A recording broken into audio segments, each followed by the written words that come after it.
গুহ বাড়িতে শশীভূষণ আর রেনুর বিবাহ বার্ষিকী নিয়ে তোড়জোড় চলতে থাকে। তখনই চিত্রা ছদ্মবেশী তিলককে বাড়িতে এনে সবার সামনে বলে যে উনি বাইরে দাঁড়িয়ে ছিলেন, তাই আমি এখানে নিয়ে চলে এলাম।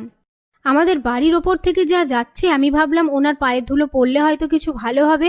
এ কথা শুনে সবাই বিশ্বাস করে একে একে তিলকের থেকে আশীর্বাদ নেয়।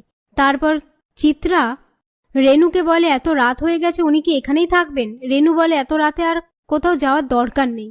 এরপর চিত্রা তিলককে নিয়ে গেস্ট হাউসে এসে বলে এখনই বড়সড় দাও মারতে যাবেন না। এই বলে সেখান থেকে চলে যায়। তারপর কথা তিলকের জন্য খাবার নিয়ে আসার সময় বাইরে থেকে হিন্দি গান শুনতে পেয়ে কথার মনে সন্দেহ হয়।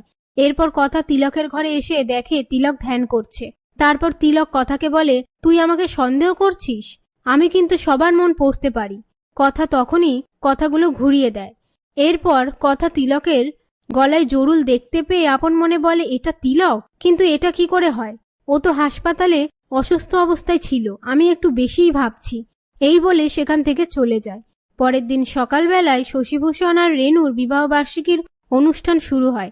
আর কথা তাদের দুজনের জন্য চুষির বাসন্তী পায়েস বানায়। সেটা খেয়ে তারা প্রশংসা করে। পাশ থেকে প্রিয়া অগ্নিকে বলে গোবর দেবী চুষির বাসন্তী পায়েস বানিয়ে জিতে যাবে।